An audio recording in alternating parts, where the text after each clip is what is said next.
Hoy estamos en Cuestión de Enfoques. Soy Miguel Cáliz Martínez desde ICN, una nueva señal. Contento de estar nuevamente con ustedes para conversar con nuestros invitados e invitadas sobre los temas que a usted y a nosotros nos interesan, lo que está pasando en el país, lo que está ocurriendo a nivel internacional, para que usted saque sus propias conclusiones y pueda entender mejor los fenómenos que nos afectan, que nos inquietan, que nos interesan. Hoy nos acompaña un joven economista, el señor Alejandro Cafati. Bienvenido, Alejandro. Gracias por acompañarnos. No, muchas gracias a vos, Miguel, por la invitación. Realmente para mí siempre es un placer poder dialogar temas económicos, más cuando son de tanta importancia para la población y la ciudadanía en general. Entiendo que la economía puede ser compleja de entender, pero al final del día tiene más repercusiones de lo que realmente estamos conscientes como sociedad. Pues sí, hoy vamos a hablar de economía, y no lo vamos a hacer con esos números extraños, esos gráficos que usted mira en los programas de televisión, en las redes sociales, con ese lenguaje extraño que parece de alquimia, que parece antiguo, que parece complejo. Vamos a hablarlo como pasa todos los días, como en una casa, como se maneja el presupuesto familiar. Vamos a equiparar al Estado de Honduras con la economía de una casa para ver si podemos entender. Vamos en algunos momentos a utilizar conceptos que usted lee por ahí, escucha por ahí. Alejandro, con su capacidad, con su conocimiento sobre la economía y también con una capacidad discursiva que usted va a disfrutar en unos minutos, va a contarnos cómo usted se dará cuenta si el país anda bien, anda mal, tiene problemas, tiene desafíos, lo está haciendo, lo está logrando, porque continuamente vemos comunicados del gobierno. Todos los gobiernos lo hacen, todos los gobiernos dicen que todo está bien. Recientemente en Argentina hemos visto cómo el país se aprestaba a elegir posiblemente como presidente a una persona que los tenía con una gran inflación de 140%, la nuestra no es tan alta, es 9 puntos por ahí, 9%. Hace poco un funcionario de gobierno ha dicho que no hay que hacerle caso a los datos del Banco Central. Escuche usted, que no hay que hacerle caso a los datos oficiales. Eso lo hemos escuchado, Alejandro, de los críticos, de los analistas. Siempre hemos dicho, no le creas a la tasa de desempleo abierto, no le creas a los datos, porque los datos oficiales siempre hay que sospechar de ellos. Y tú reaccionaste a eso en una entrevista para ICN Digital. ¿Por qué tenemos que hacerle caso a los datos que genera el gobierno, que genera el Estado? ¿Se parecería esto como hacerle caso al doctor? Bueno, es un poco el diagnóstico que tenemos como sociedad y como país. Uno no va al médico a diagnosticarse y luego omitir los resultados de los exámenes, ¿no? Uno va al médico, se diagnostica y toma medidas para poder controlar la enfermedad o prevenir enfermedades. Creo yo que el Banco Central, el Instituto Nacional de Estadística y demás instituciones que generan datos y cifras, tanto para la comunidad nacional como para la comunidad internacional, si bien hay que sospechar siempre, porque no podemos creer a ciencia cierta lo que nos dicen las instituciones oficiales, no por eso vamos a omitir o vamos a desacreditar públicamente las cifras nacionales. Y peor aún, un funcionario del mismo gobierno. Yo entiendo que uno tiene que defender su casa, uno tiene que defender su trabajo, tiene que defender su posición, pero no a costa de sacrificar a otros compañeros de trabajo. Yo creo que incluso eso es un poco desleal de parte de compañeros de trabajo del mismo gobierno, y sobre todo se ponen a pelear sobre unas cifras que al final del día ni el Banco Central ni la Secretaría de Desarrollo Económico las tienen correctas. El Banco Central tiene una cifra del 2000 y estamos en 2023, tiene 23 años de fase. Por lo tanto, la realidad que miramos actualmente en cifras, si bien es cierto, puede darnos un diagnóstico, no es la realidad que realmente viven los hondureños. Es decir, hemos construido institucionalidad, tanto el Banco Central como la Secretaría de Estado, el Instituto Nacional de Estadística, conducidos por muy buenos amigos y amigas de esta casa, ofrecen cifras, son parte de la institucionalidad que hemos construido. Y como tú lo has dicho, cuando uno va al médico, cuando uno va a un diagnóstico, pues no es para tirar por la borda el diagnóstico, sino más bien para utilizarlo y tomar medidas. Cuando uno presume de buena salud, porque le han salido buenos los datos de triglicéridos, de glucosa, de todos los exámenes que uno se hace, pues no anda después diciendo que esos datos del laboratorio son malos, los utiliza para tomar decisiones. Entonces, hablemos de la gestión de la economía, pero hablemoslo así, coloquialmente, como lo hemos hecho. Hagamos la radiografía, porque por eso empecemos. Nos duele por aquí, nos duele por allá, vamos al médico, va el padre de familia, la madre de familia o los hijos, y esto ocurre en un contexto. un contexto internacional. Como estamos hablando de una persona, voy a utilizar los datos del Banco Central, hago esta advertencia porque yo sí confío en los datos del Banco Central, tengo que confiar en algo, no puedo dudar de todo, y es una institución de las más robustas del país. Las cifras del Banco Central sirven para infinidad de cosas, vamos a hablarlo hoy, para qué sirven los datos del Banco Central, porque es una de las instituciones que tiene peculiaridades en la sociedad hondureña. Es una institución donde se puede hacer carrera, donde la gente está bien pagada porque hay una alta calidad técnica. Ocupar la presidencia del Banco Central para cualquier economista del país es como ganarse la lotería, es decir, es el puesto al que todos aspiran, más que incluso que al de la Secretaría de Finanzas, que tiene la posibilidad de firmar los billetes, que esas son como las...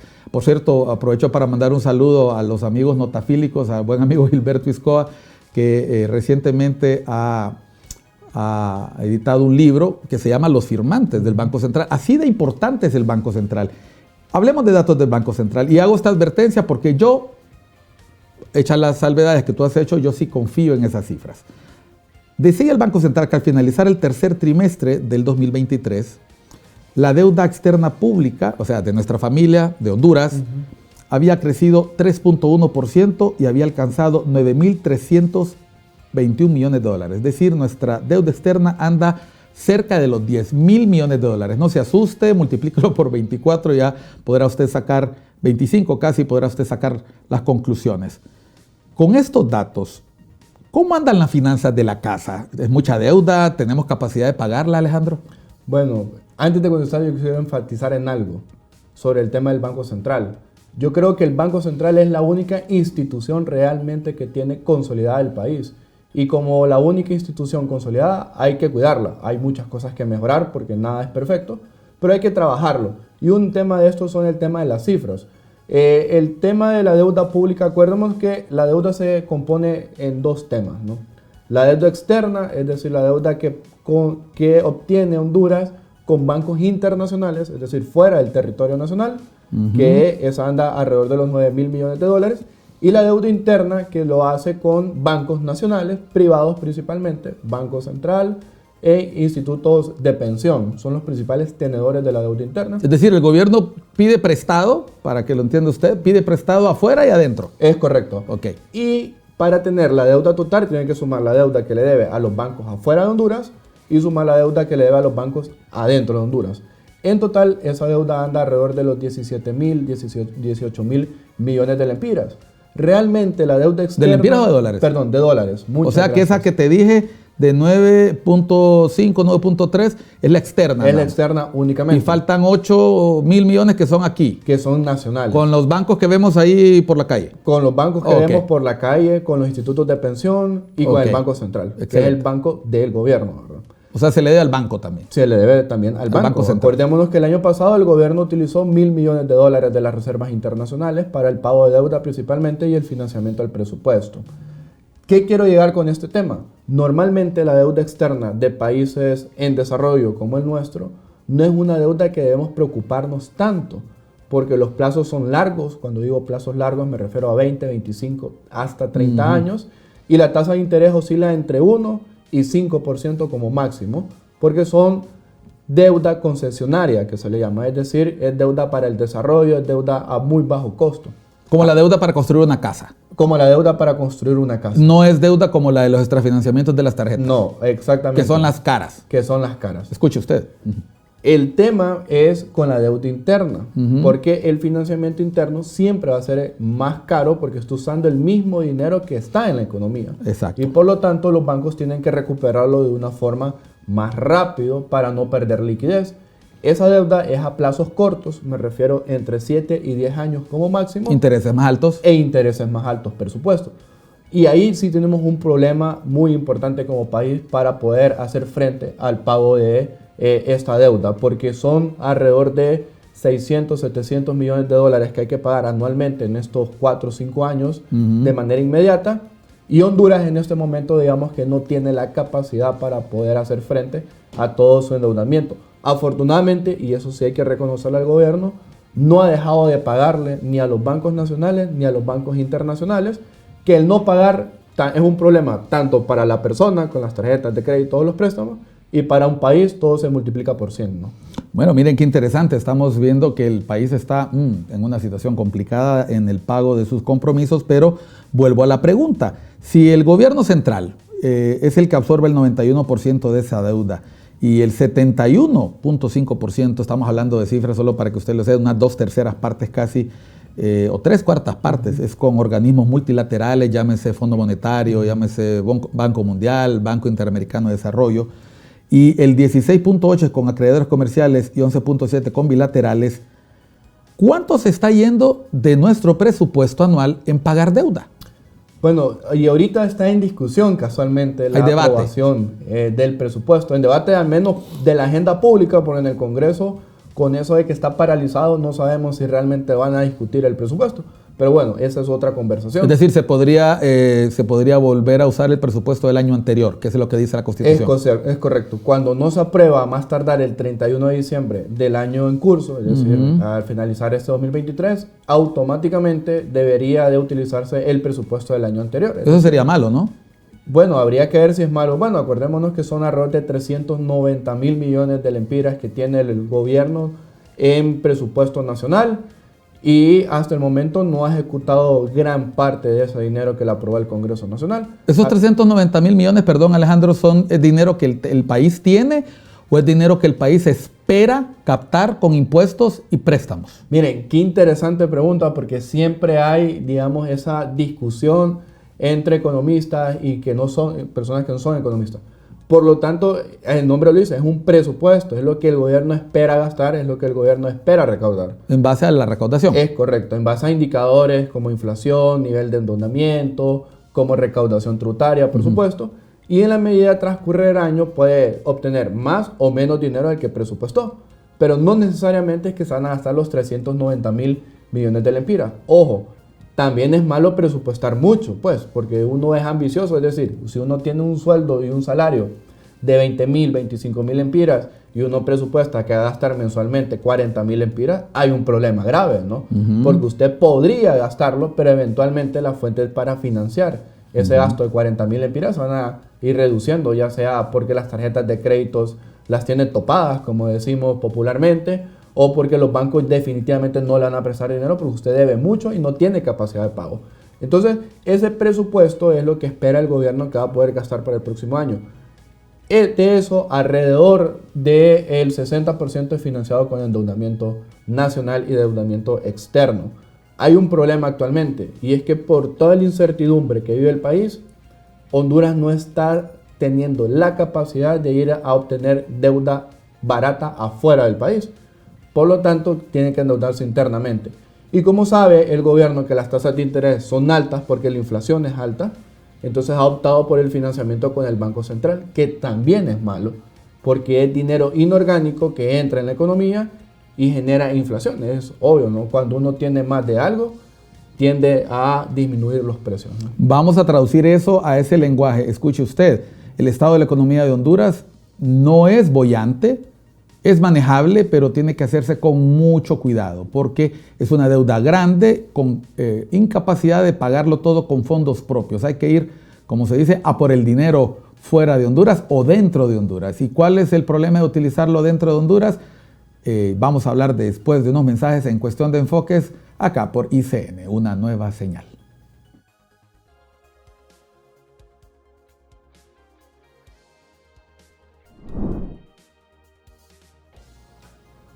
Continuamos en Cuestión de Enfoques acá por ICN, una nueva señal. Soy Miguel Calix Martínez, hoy acompañado del economista Alejandro Cafati, que nos está hablando sobre la economía. Hoy hablamos de economía, hablamos de la economía hondureña, vamos a hablar un poco de economía internacional y vamos a entender algunos conceptos que usted lee por ahí, escucha por ahí, a veces se queda pensando, no sé de qué me hablaban, pero creo que debe ser bueno porque vi sonriendo al ministro, creo que debe ser malo porque vi un poco serio al analista. Hoy estamos hablando de temas que no deben dar miedo, hay que abordarlos, hay que enfrentarlos.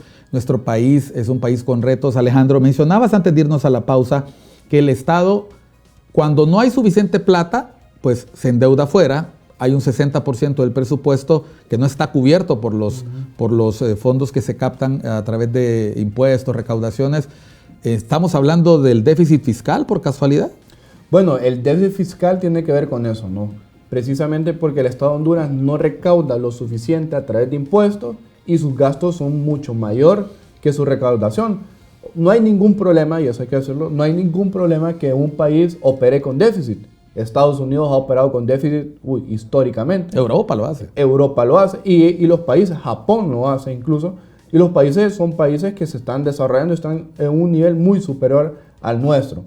El problema es, y la pregunta importante a responder es, ¿cómo gastamos ese déficit fiscal, no? Porque de nada sirve que yo tenga déficit de 3, 4 puntos porcentuales del PIB, estamos hablando alrededor de unos 16,000 millones de lempiras, si al final los indicadores de competitividad, los indicadores sociales, los indicadores de ingresos están malos. Es decir, ¿en qué estamos gastando entonces dinero? Ahí es donde hay que replantearse lo que estamos Mencionaste haciendo. una palabra ahí con 3 letras, PIB, Producto Interno Bruto. No vamos a ir a Google a ver qué es, no es necesario. Explícalo en palabras sencillas. ¿Qué es el PIB y de cuánto es el PIB de Honduras sin ver Google? Sin ver Google. Bueno, hay un ministro que dijo, ¿no?, que a él no le importaba cuánto era el PIB ni qué era porque lo googleaba nada más. Y no es así la cosa tampoco, ¿no? El PIB es la suma de todo lo que se produce en la economía, sean estas empresas nacionales o sean estas empresas internacionales. Es decir, por ejemplo, supongamos que la economía de Honduras solo tiene 3 industrias. Una industria de celulares, de telefonía, una industria de distribución de energía, la ENE, y una industria de distribución de agua, SANAA. Este es un ejemplo. Es un ejemplo. Esas son las únicas 3 industrias que existen en el país. Y cada una produce 1,000 millones. 1,000 millones telecomunicaciones, 1,000 millones ENE y 1,000 millones en SANAA. Al final del año vamos a tener entonces 3,000 millones porque sumamos telecomunicaciones, más energía, más agua. Es todo lo que se produce nacionalmente, ¿no?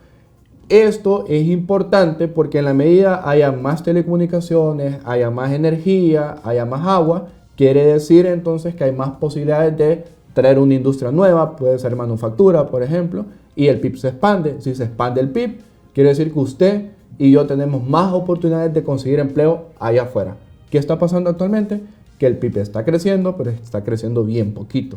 ¿Qué se traduce eso? En que usted y yo no tengamos las oportunidades que sí tenían nuestros padres o nuestros abuelos de conseguir empleo dentro del país. ¿Cuál sería un Producto Interno Bruto apropiado para crecer sostenidamente? Bueno, normalmente se dicen que países en vías de desarrollo como el nuestro deberían estar creciendo entre 5 y 7%. Honduras solamente en un periodo lo ha logrado, entre el 2000 y el 2008, que fue el periodo del presidente Maduro y del expresidente Zelaya, que iba acompañado además de un tema de que Honduras no tuvo que pagar deuda externa porque los organismos y los bancos le condonaron la deuda. Correcto, entonces eso le permitía tener más ingresos para invertir en más sectores y poder dinamizar. Creo yo que ese fue el periodo de oro o la década dorada, digamos, del nuevo siglo. ¿Cuánto llegamos a tener? ¿5%? Nosotros llegamos a crecer en promedio en esos 8, 6.5%. 6.5. Ahora, volviendo al tema que estábamos hablando en el primer segmento, deuda. El Estado se endeuda. ¿Cuál es el problema de pedirle plata al Banco Central? El problema de pedirle plata al Banco Central es inflación. Pongamos un ejemplo muy, muy importante y creo que es el más. Argentina. Argentina hoy tiene una inflación de 140%. Imagínese qué representaría para usted que usted tenga que comprar una leche a las 6 de la mañana, pero a las 9 que quiera darle merienda a sus hijos, tenga que ir a revisar nuevamente cuánto vale ese litro de leche porque ya no vale lo mismo. El precio cambió. El precio cambia hora con hora, minuto con minuto. Es 140% de inflación. Es decir, es como que la leche hoy valga 1 lempira y a las 9 valga 3. Pero en el caso nuestro, nosotros vamos al mercado y a los supermercados o vemos que los precios están cambiando cada semana, cada 2 semanas. Sí, pero no le cambian cada hora y no le incrementan el doble. Es decir, Eso es una hiperinflación. Eso es prácticamente una hiperinflación lo que tiene Argentina. ¿Y por qué tiene esa inflación? Porque Argentina tiene algo que es bueno y es malo a la vez. Se llaman subsidios. Es decir, el Estado subsidia a la gente desempleada, el Estado subsidia la energía, el Estado subsidia los combustibles casi igual que lo que está sucediendo en Honduras. Pero ¿qué pasa con ese subsidio? Alguien lo tiene que pagar. Y el Estado no produce absolutamente nada. Recauda de lo que usted y yo producimos con nuestro trabajo, de lo que los empresarios producen con sus empresas, etc. Cuando no ajusta el dinero, entonces va el Banco Central e imprime billetes. Es decir, va el gobierno a su banquero y le dice: ocupo 1.000 millones más para pagar los subsidios hoy a los desempleados. Ok, pero esa emisión de moneda tiene que estar respaldada por algo. ¿Por qué se tiene que respaldar? En producción, es decir, si en este ejemplo del PIB, de que solo habían 3 industrias, pongámosle que se suma manufactura en Honduras, y esta manufactura produce 1.000 millones. Son 1.000 millones que no están ahorita dentro de la economía porque solo teníamos 3.000.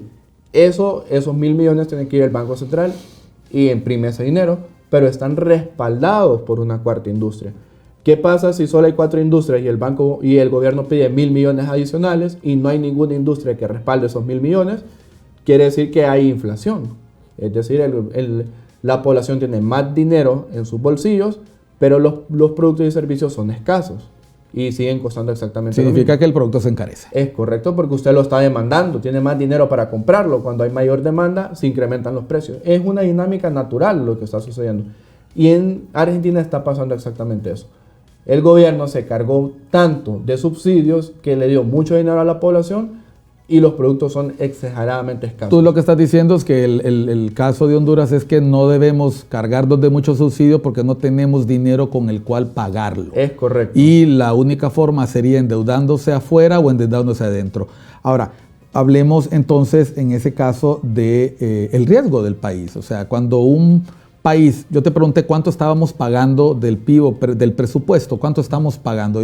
Se decía que en los gobiernos anteriores se llegó a pagar entre 45 y 50%. Siempre había como un límite según la ley que no podíamos sobrepasar el 50%. Eso es como que usted en su presupuesto no descuide la manutención de la escuela, de la comida, de su familia, del alquiler, por estar pagando deudas. ¿Cuánto se llegó a pagar? ¿Cuánto se está pagando ahorita por servicio de deuda en Honduras? Por servicio de deuda, Honduras está pagando alrededor de 50.000 millones de lempiras de forma anual. Eso tanto deuda interna como deuda externa. Y algo sí hay que reconocerle al gobierno, no ha dejado de pagar ese dinero. Sin embargo, el pagar anualmente tanto dinero en servicio de la deuda, pues le compromete. Es decir, si usted mensualmente tiene que destinar el 40% de su presupuesto al pago de la tarjeta que sobregiró el mes anterior, hoy tiene un 40% menos para los gastos normales, ¿no?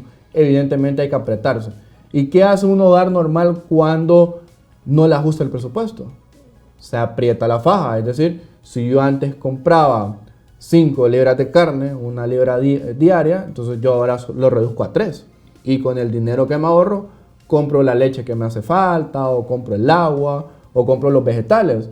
Lo que estamos viendo actualmente es que el gobierno tiene apretado el presupuesto y no está reduciendo su gasto. Quiere continuar comprando las mismas 5 libras de carne que compraba, más la leche, más los vegetales, más el agua, más los jugos. ¿Hay algún ejemplo concreto en el que se vea eso, lo que tú acabas de mencionar, que a pesar de que hay merma de ingresos, se sigue gastando o se están haciendo gastos que podrían acortarse, donde podría haber ahorro de gasto público?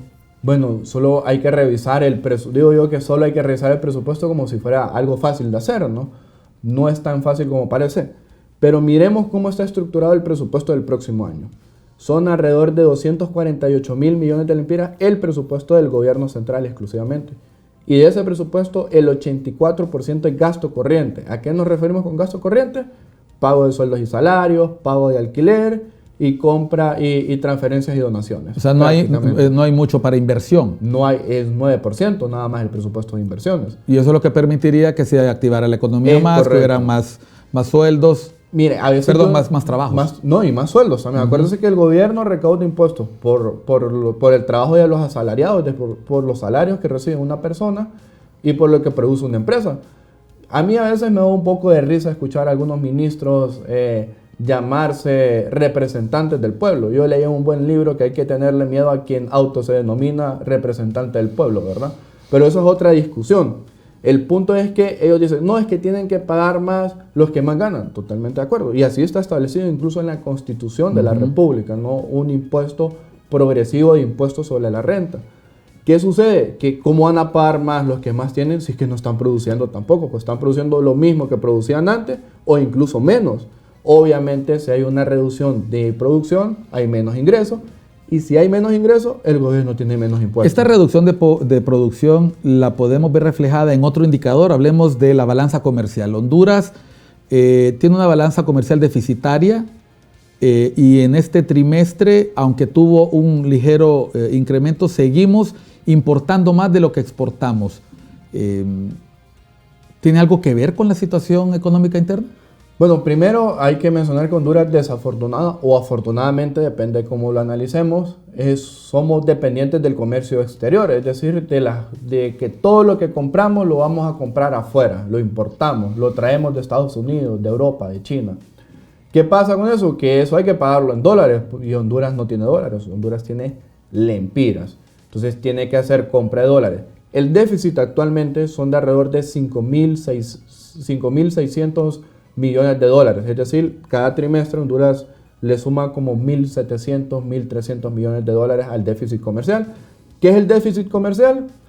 Es que Honduras importa más de lo que exporta, es decir, la producción nacional no está cubriendo lo que estamos trayendo de Estados Unidos a través de teléfonos, a través de vehículos, sean tecnología, usados o sean nuevos, tecnología, alimentos, combustibles. Todo eso que Honduras importa es mucho más grande que todo lo que exportamos. ¿Y qué exporta Honduras? Por un lado importa combustibles, tecnología, alimentos, y por el otro lado exporta materias primas como café, como piñas, como melón, como palma africana, como azúcar, como banano, como pescado. ¿Qué cree usted que es más caro? ¿Una libra de pescado o una libra de celulares? O una libra de celulares, o 10 iPhones, o 20 computadoras. Obviamente es más caro lo que importamos que lo exportamos. Por eso nosotros los economistas hablamos bastante de que hay que diversificar la matriz de exportaciones. Cuando decimos diversificar es, ok, nosotros producimos materia prima, pero ya no exportemos el café, ahora en grano, ahora exportemos lo procesado, ahora exportemos café instantáneo, envasémoslo, pongámoslo bonito, porque eso tiene valor agregado en el mercado internacional, que es obviamente más caro que estar exportando únicamente la semilla del café, ¿no? Es decir, no es lo mismo saber bailar nada más que poder bailar como artista y poder ganar dinero como bailarín. Es decir, no es lo mismo bailar o cantar en la ducha que cantar en un escenario como Shakira o como Enrique Iglesias. Vamos a volver después de unos mensajes en Cuestión de Enfoques. Estamos hablando de economía, estamos hablando de la economía del país. Vamos a seguir hablando de temas que a usted seguramente le inquietan cuando ve una palabra. Vamos a hablar de remesas. Vamos a hablar también de la ejecución presupuestaria. Hay bastante que decir ahí. Vamos a hablar de la canasta básica, del impacto de todo esto en su bolsa, en la economía familiar, acá por Cuestión de Enfoques, en ICN, una nueva señal.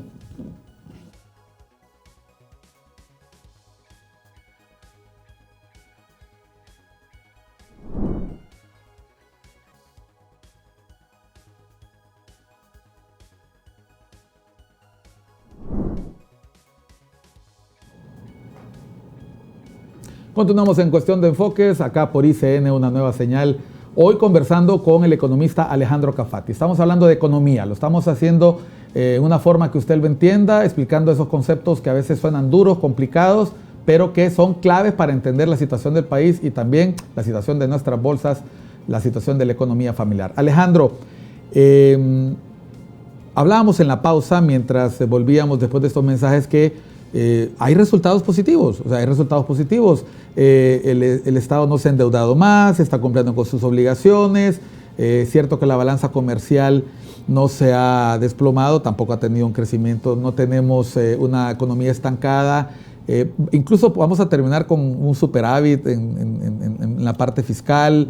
La inflación está, entre comillas, contenida. Nosotros sabemos que no, porque uno lo siente en la bolsa, uno lo siente cuando va al mercado, cuando hace sus compras, cuando ve cómo se ha ido incrementando. El dólar ha ido aumentando, ya está, dependiendo del día, a veces rebasa la barrera de los 25, como que se está queriendo evitar eso, y hay escasez de dólares. son resultados positivos. Sí, o sea, en honor a la verdad, el gobierno ha tenido algunos avances. Mire, yo tengo una idea, por ejemplo, y aquí voy a meter otro tema adicional. El programa de vivienda y producción de Banprovi, que redujo las tasas de interés de viviendas sociales y medias a 4 y 7% respectivamente, es un programa exitoso, ¿no? A finales de julio, el gobierno ya había colocado más de 6.500 millones de lempiras en producción y en construcción de vivienda. Lo que sucede es que por este tema que estamos hablando, de que no le ajusta el dinero para cubrir sus gastos, desafortunadamente el programa de vivienda y producción nacional se quedó sin financiamiento y hay que esperar la nueva aprobación del presupuesto para obtener endeudamiento y volver a colocar dinero a este programa. Pero es un programa exitoso. A mí más bien me sorprende que el gobierno no lo siga promocionando. Quizás tal vez porque no tiene el dinero para seguirlo financiando, pero es un programa exitoso y eso hay que reconocérselo. Luego está el tema del superávit fiscal y yo comparto. Este año y el año pasado muy probablemente vamos a terminar con superávit, es decir, que ahorramos, entre comillas, 2.000, 3.000 millones de lempiras. Pero superávit no significa también que las evaluaciones ni siquiera se hacen públicas, no se están cumpliendo las metas que se puso la administración. Es que ahí es donde vamos, hay que revisarlo. Pues al final es como el partido que jugó esta semana Honduras contra México, ¿no? Que México tenía que ganar. Si era por 1 o 2-0, hay que analizarlo y hay que cuestionarlo. Es lo mismo con el tema del déficit fiscal o el superávit en este caso. Honduras tiene superávit. ¿Cómo lo obtuvo? Bueno, ahí es donde hay que evaluar entonces cómo lo obtuvo. Porque este superávit es un poco ficticio, por así decirlo, porque es que el gobierno ha dejado de gastar en todo, ¿no? Pago de sueldos y salarios, inversiones, pagos de alquileres. Endeudamiento no, eso sí lo han mantenido al día y hay que reconocérselo, ¿no? Pero todo lo demás ha estado estancado los pagos. Por lo tanto, si usted no paga evidentemente un mes la tarjeta y gasta su sueldo en alguna compra, va a parecer que tiene más dinero, pero realmente no tiene más dinero. Lo que está es dejando de pagar obligaciones que tiene que pagar, ¿verdad? Entonces, eso es lo que está sucediendo actualmente con el gobierno. Dejar de pagar obligaciones. Explica qué relación esto tiene con el riesgo de país. O sea, el riesgo de país al final es si tú eres capaz o no capaz de cumplir con tus obligaciones como Estado. Mire, voy a poner un ejemplo claro. El gobierno, los primeros 2 meses que asumió el poder a través de la ministra de Finanzas, Rixi Moncada, hizo una conferencia de prensa en Casa Presidencial solo para decir que Honduras estaba quebrado y que declaran una emergencia fiscal y financiera. ¿Qué entendieron los inversionistas y los bancos? Que Honduras no iba a poder pagar la deuda. Automáticamente esa declaración de la ministra de Finanzas disparó el riesgo país hasta 9%, el más alto de la historia de Honduras desde que se evalúa. ¿Qué quiere decir? Es como que usted vaya al banco y vaya a pedir un préstamo, atención al cliente, y le diga, ¿cuánto es su sueldo? No, fíjese que yo no tengo sueldo, pero quiero un préstamo de 2 millones. No, está loco, ¿cómo va a pagar entonces ese préstamo, no? Lo mismo hizo la ministra Moncada. ¿Y por qué es importante el riesgo país? Porque cuando Honduras y los inversionistas van afuera a buscar préstamos, le dicen, ok, yo te voy a prestar a una tasa de interés de 3% más el riesgo país. Y si tiene un riesgo país de 9%, súmele 3, le queda una tasa de interés de 12%. En dólares, que la devaluación anda como en 5%, al final lo que Honduras le toca pagar realmente por esos dólares es una tasa de 17%. Obviamente no hay ningún país que pueda sostener un financiamiento de $1.000 millones a 16% de interés, por ejemplo. Es absurdo pensar eso.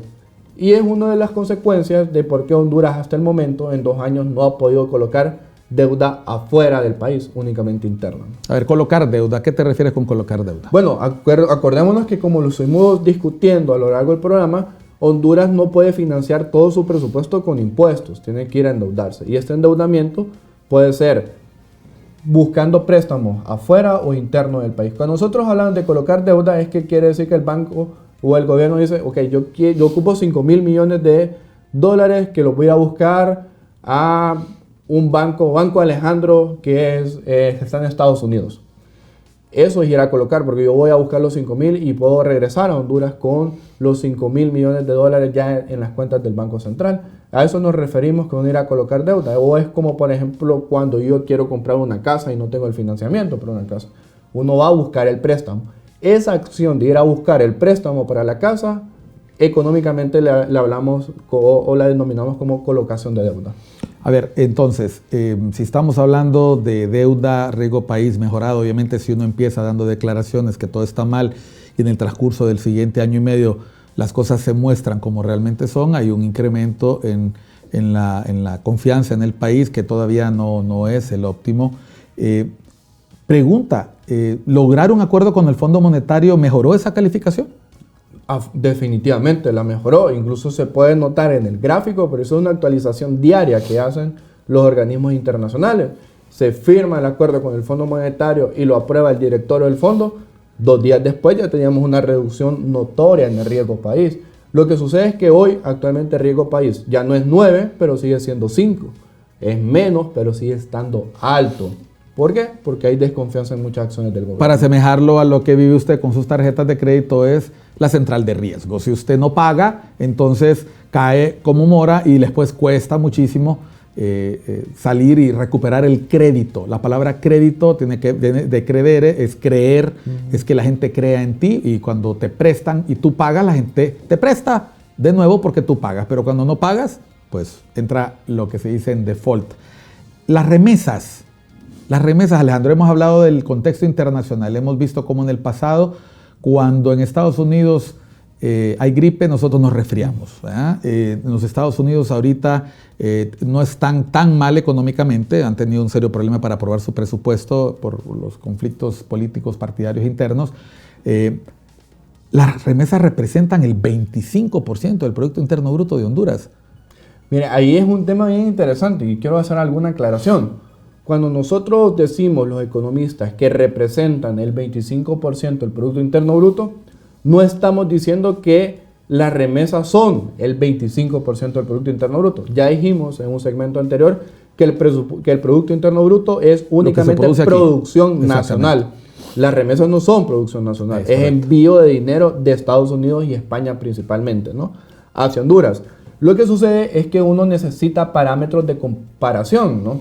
Es decir, como cuando usted va y consigue un trabajo y gana más de lo que ganaba antes, se compara, ¿no? Es que yo hoy gano más que lo que ganaba hace 2 años, que lo ganaba hace 5 años, o gano menos de lo que ganaba hace 2 o 3 años. Lo mismo pasa.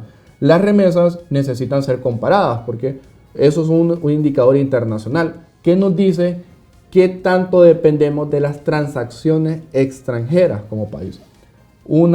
Tener remesas por 25% del Producto Interno Bruto, estamos hablando de 9.000 millones de dólares anuales que recibe Honduras en remesas familiares, casi el 100% de los que exportamos de bienes finales.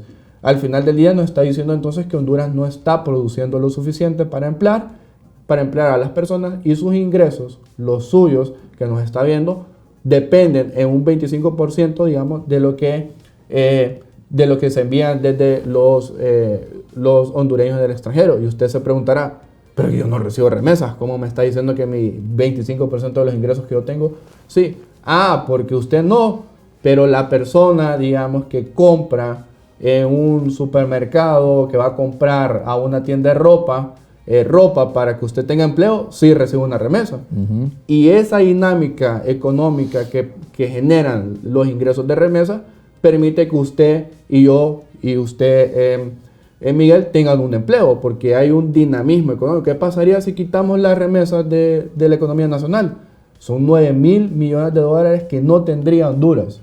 Habría más desempleo, habría reducción de producción y habría crisis social prácticamente. Es decir, hay que tener mucho cuidado con el manejo de las relaciones con los países que reciben a nuestros migrantes.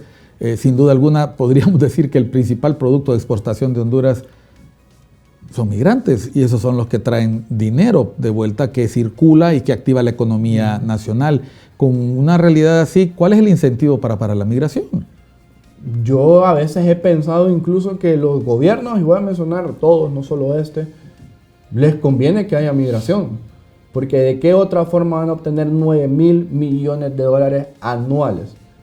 No hay ninguna otra forma. No estamos produciendo lo suficiente, no estamos exportando lo suficiente, no tenemos la tecnología suficiente como para decir, ok, no importa, ahora vamos a hacer computadoras. No tenemos el capital humano suficiente para hacer computadoras y tecnología, que es lo que realmente demanda el mundo allá afuera. Entonces, realmente hay un incentivo perverso para la migración y es, creo yo, una de las explicaciones por qué no hay una lucha verdadera para frenar los flujos ilegales de migración. Bueno, fíjense ustedes qué interesante, estamos hablando de todos esos elementos que componen la economía nacional. Ahora, canasta básica. Tú has mencionado la importancia de la oferta y la demanda. ¿Qué ocurre cuando hay exceso de circulante, cuando hay exceso de plata en la calle, cuando eso se produce de manera artificial? Se puede llegar a extremos como el que hemos mencionado de Argentina, de un país desesperado buscando soluciones mesiánicas. Sí. En el caso de Honduras, la economía, ¿tú la calificarías en este momento de 0 a 100? ¿Cuál es nuestro contexto económico? ¿Es aprobado, reprobado, muy bueno, sobresaliente?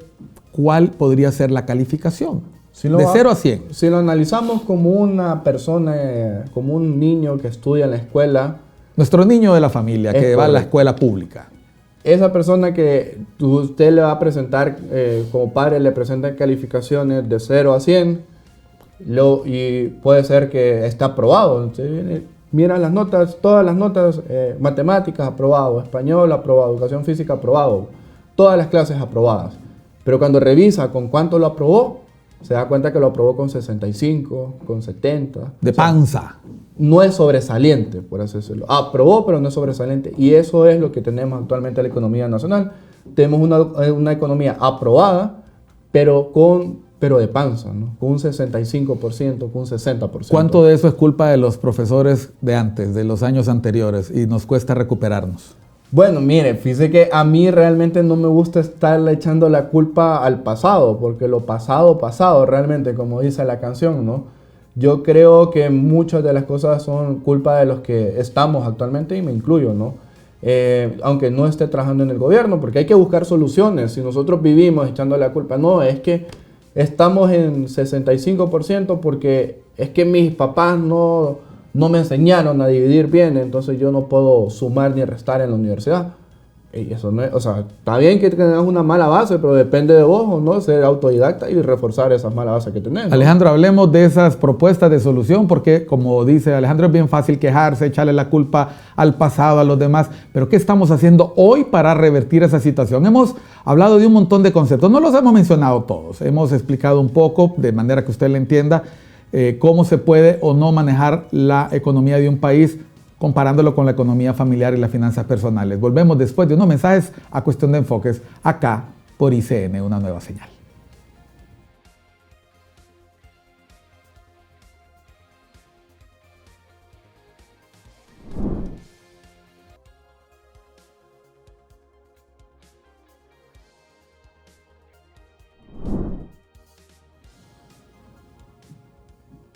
Estamos en Cuestión de Enfoques, amigos y amigas, acá por ICN, una nueva señal. Continuamos con el economista Alejandro Cafati, hablando de la economía de Honduras, de la economía regional, de la economía nacional, de la economía suya, la mía, la de todos y todas.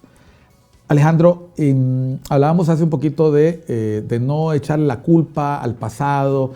Todos somos responsables de lo que se está haciendo. Hay distintos actores en la realidad nacional. Está el gobierno, está el poder legislativo, están las alcaldías, están el sector privado, el sector social de la economía, los gremios.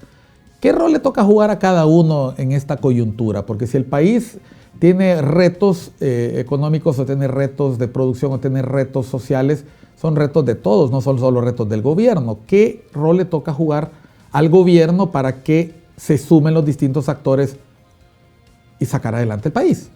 Mire, al final el actor más importante de la mesa evidentemente es el gobierno, ¿verdad?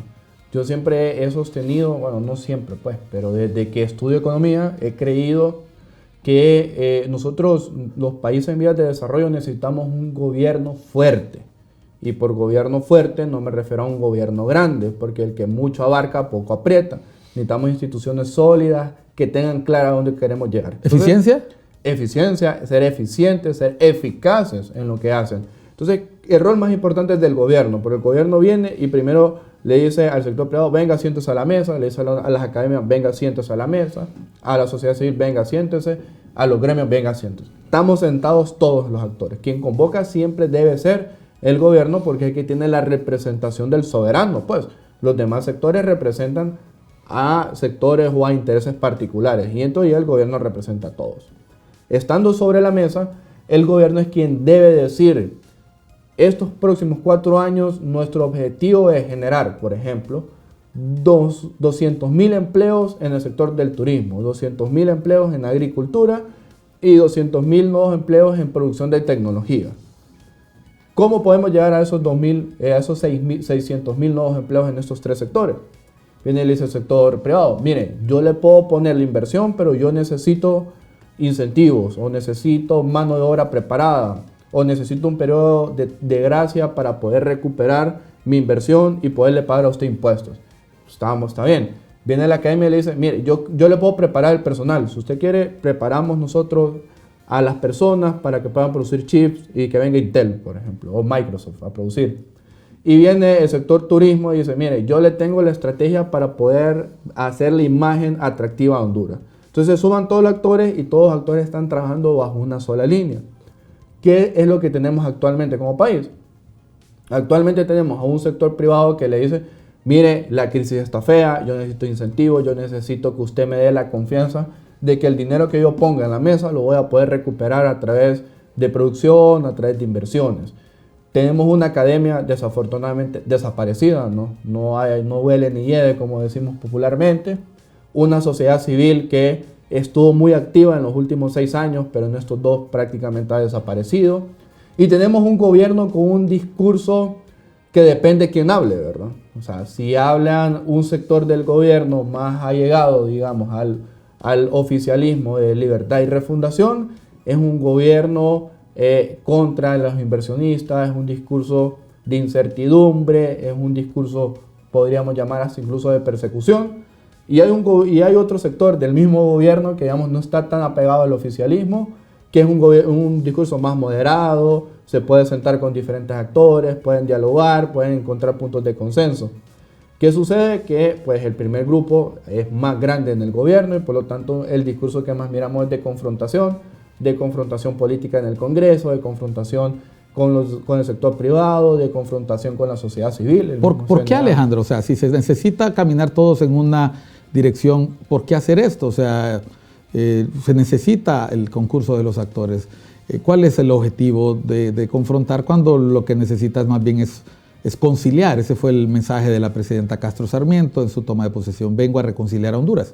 Bueno, no sé, realmente creo yo que es un poco, creería yo un poco de inexperiencia de muchos funcionarios. Hay muchos funcionarios jóvenes y yo soy una persona joven, pero creo yo que cuando uno está en una posición de ese tipo, la juventud le puede jugar un poco en contra, ¿verdad? Yo creo yo que una persona como yo, como muchos otros funcionarios que están, como Fausto Cálix en aduanas, por decir algún nombre que se me viene en este momento, ¿no? Son personas que sí somos muy buenas en lo que hacen. Marlon Ochoa en SAR, Cristian Duarte. Claro, pero no tienen la experiencia primero de trabajar en el gobierno, porque ninguno de ellos, y me incluyo, ninguno de nosotros había tenido un rol o ha tenido un rol antes en el gobierno, en algún gobierno, en una institución de toma de decisiones. Y cuando esas instituciones son tan importantes para el desarrollo y uno no tiene los conocimientos suficientes y viene con un discurso muy idealizado o muy político, al final tenemos que todos los actores de la mesa o se levantan de la mesa o se están en la mesa sentados pero peleándose o defendiéndose, y es lo que estamos teniendo en este momento. Creo yo que el gobierno en esa ideología de querer ser más cercano al pueblo, de querer ser más socialista, de estar más tildado a la izquierda, que no estoy diciendo que la izquierda o la derecha sean buenas, yo estoy diciendo que hay que ser pragmáticos en el momento que estamos en el país.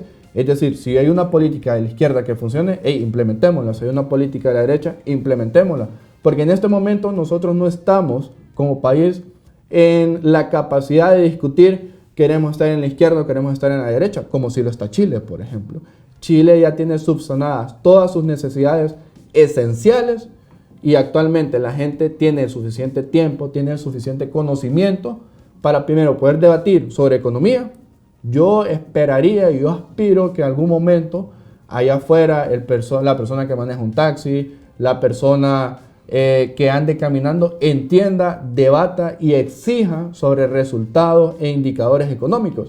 Actualmente en Honduras no vemos eso, si bien en los medios de comunicación como este hay más, abarca un poco más en la agenda pública el tema de la economía, pero allá afuera la gente no entiende cómo la economía le afecta a ellos, creen que no les afecta, ¿no? Y es lo que hemos querido el día de hoy, que usted entienda que todos estos temas que hablan funcionarios, que hablan actores del sector privado, que hablan analistas, le afectan a diario. Usted tiene que estar consciente de que esos numeritos tienen significado y tienen significado en la vida cotidiana.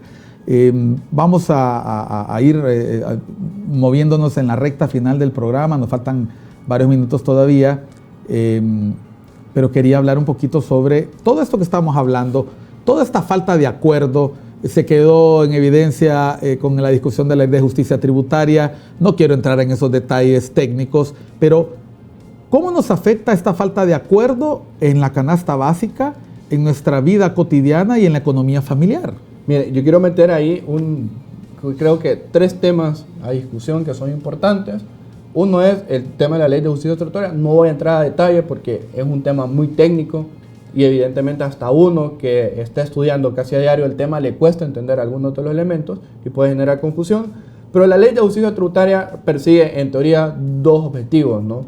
Una, que paguen más los que más tienen, en teoría, y la otra es combatir la corrupción público-privada, que le llaman ellos, ¿no? ¿Qué sucede? Mire, nosotros lo hemos dicho como profesionales, el sector privado lo ha dicho también por su lado. La reforma tributaria tiene que hacerse, en Honduras tiene que hacerse una reforma tributaria.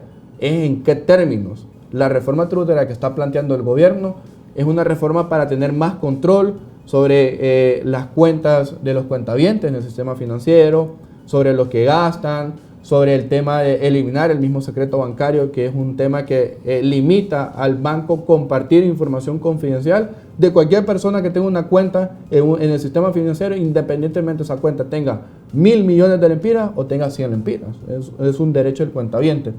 ¿Qué sucede entonces? Y lo otro es que bajo la justificación de perseguir los abusos en regímenes fiscales, que muy probablemente han existido, yo no estoy negando eso, quieren llevarse de encuentro todo el sector privado, porque mencionan que el sector privado se ha beneficiado de las exoneraciones fiscales, y realmente no es así. Las exoneraciones fiscales, en Honduras al menos, están concentradas principalmente en la canasta básica. Son 45.000 millones de lempiras que se van anualmente en exoneraciones a la canasta básica. Es decir, que el arroz que usted compra, los frijoles que usted compra, el azúcar que usted compra, no está pagando impuestos sobre la venta, lo compra en el mercado o lo compra en el supermercado. Y el resto, si hay un porcentaje como 30% del gasto tributario, son 14.000 millones, que son incentivos a la inversión actual. Lo que sucede es que el gobierno no quiere respetar los contratos. Es como que usted vaya al banco, firma un contrato de préstamo para una casa y a los 5 años diga que ya no pueda pagar la casa. ¿Saben qué? La tasa de interés que me está cobrando el banco no la puedo pagar. Yo lo voy a pagar 1% y ahí al banco si quiere o no quiere. Usted no puede hacer eso. Lo mismo el gobierno, por más ente regulador que sea, si hay un contrato firmado, no puede venir a cambiarle las reglas del juego a ese contrato, que es lo que quiere generar. Entonces esta ley de justicia tributaria ha generado mucha incertidumbre, al punto tal que muchos de los dólares de las inversiones que habían de nacionales y extranjeros han migrado hacia otro país. Y aquí quiero meter el segundo tema, el problema de dólares. No es un secreto que Honduras tiene un problema de dólares. Si no, vaya al banco y lo reto a que compre $100 ahorita. No los va a poder comprar o va a tener que esperar cierto tiempo para poderlos comprar. Y es precisamente porque Honduras no está generando la confianza para las inversiones. Los dólares que tenían guardados, la gente lo está sacando, sean inversionistas o sean personas normales. El Banco Central se ha dado cuenta de eso, o el gobierno se ha dado cuenta de eso. ¿Qué sucede cuando salen dólares masivamente de la economía, Miguel? El tipo de cambio se deprecia. Es decir, el lempira cuesta más frente al dólar. Si ustedes se acuerdan, primero pasamos de un régimen prácticamente de 1 a 1, un lempira a $1, luego 2 por 1, luego 10 por 1, luego 18 por 1, al punto de llegar a 24 por 1. Esa degradación de que nos cueste más lempiras comprar dólares se llama devaluación. Y eso lo provoca la salida masiva de capitales por el tema de la incertidumbre. Entonces, como el Banco Central y el gobierno se han dado cuenta de eso, quieren controlar la cantidad de dólares que compran. Y eso no está mal. Uno controla la cantidad de un producto o produciendo más o produciendo menos del producto, o incrementando o disminuyendo el precio del producto. ¿Qué hacía el Banco Central anteriormente? La cantidad de dólares que usted compraba los controlaba a través del precio, es decir, depreciaba o devaluaba la moneda dependiendo cómo estaba la dinámica económica. Hoy el Banco Central lo controla por la devaluación, pero también le dice a Miguel, fíjese que usted solo puede comprar $100,000. Después de $100,000 usted tiene que hacer fila. Y si usted ocupa $100,000 para meterlos en un banco en Estados Unidos, no se los voy a dar.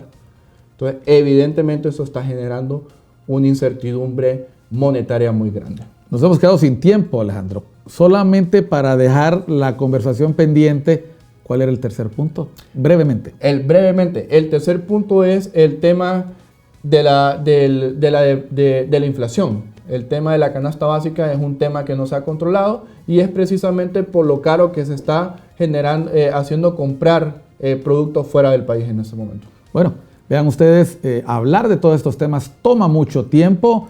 Gracias, Alejandro, por haberte tomado el tuyo Miguel, para conversarlo con nosotros. Nos queda ese tema pendiente. Lo hemos abordado en el transcurso del programa, la canasta básica, pero vamos a dedicar un programa para ello. Vamos a invitar a Alejandro más adelante. Vamos a compartir con otro compañero o compañera economista.